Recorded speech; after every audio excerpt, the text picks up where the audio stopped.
Good afternoon, 12s. Welcome to your first episode of Postseason News, where twice a week I will come to you with all your Seahawks and NFL news. On our list today, we have the firing of offensive coordinator Ryan Grubb, 4 possible candidates for his replacement, 4 free agent quarterbacks who are going into free agency who Seattle may be looking at, 10 players who should not be on the roster next season, the Seahawks' future opponents in the 2025 season, and finally, I will be taking a look at the 2025 playoff picture. So, let's get into it. First off, we have the firing of Ryan Grubb.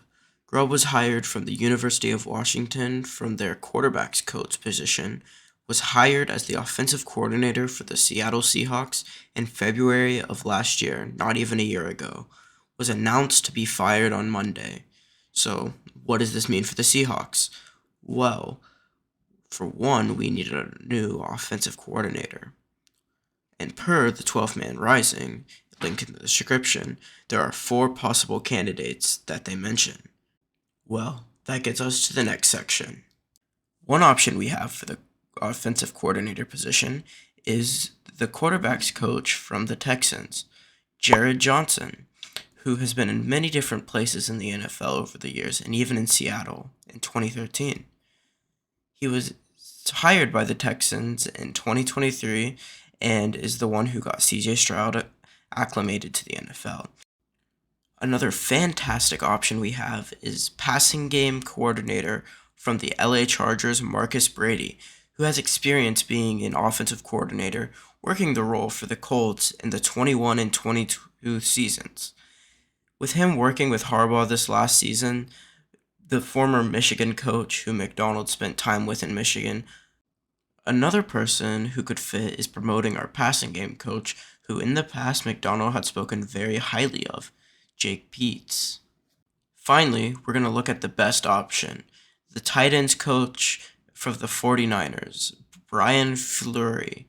This may be one of the best due to Seattle not utilizing the tight end position to its full potential.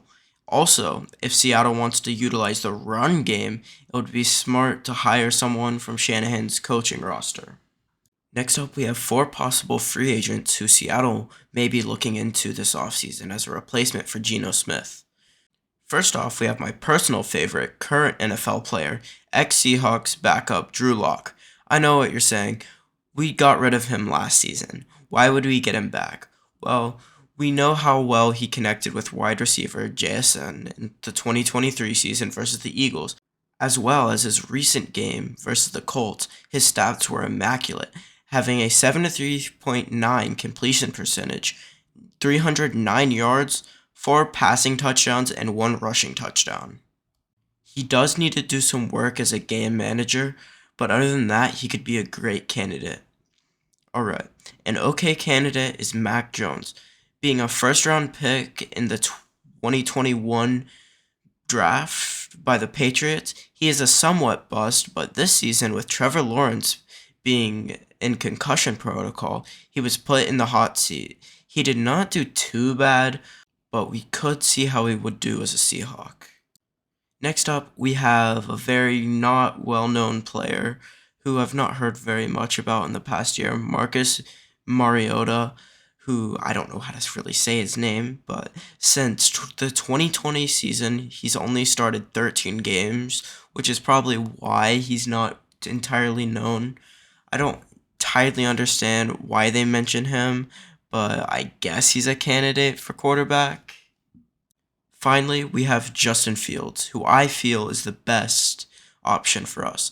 After spending a year behind Super Bowl champion Russell Wilson, who won a Super Bowl for Seattle in 2014, he could come to Seattle and show up and build a solid foundation for the Seahawks this offseason.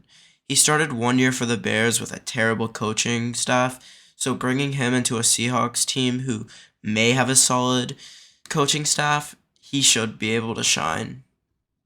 Now I will share with you the players the Seahawks should cut and or not extend their contracts this season.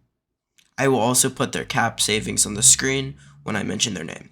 Alright, we have Draymond Jones, Tyler Lockett, who may or may not be retiring this offseason, George Fant, Rayshon Jenkins, Roy Robertson Harris, Uchenna Nwosu, Trey Brown, Kayvon Wallace, Travis Gibson, and Jonathan Hankins. Alright, now for our opponents for the 2025 season. I will put the opponent chart on the screen for you. So, our home opponents are the Cardinals, Rams, 49ers, Texans, Colts, Saints, Bucks, and the Vikings. And our away opponents are the Cardinals, Rams, 49ers, Falcons, Panthers, Jaguars, Titans, Commanders, and Steelers. And finally, I bring you the playoff bracket in times.